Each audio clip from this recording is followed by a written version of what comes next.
नाही. मला जाणीव की आता चंद्रपूर मूल रस्त्यात खड्डे पडले. मी एक्झिक्युटिव्ह इंजिनियरला धमकी दिली की पाऊस बंद झाल्याबरोबर जर तू खड्डे पक्के भरले नाही तर मग त्याच खड्ड्यात तुझं काय होईल हे सांगता येत नाही.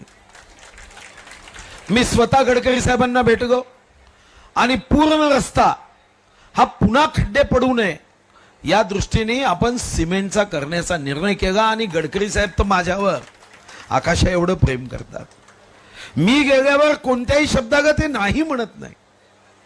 मला आठवतं की इथं आमचे पदाधिकारी पहिल्यांदा रेल्वे गेट बंद राहत नव्हतं, पण आमचे पदाधिकारी म्हणाले भाऊ आता इथूनही खूप रेल्वे धावत असल्याने रेल्वे गेट बंद असतं, रेल्वे ओव्हरब्रिज झालं पाहिजे.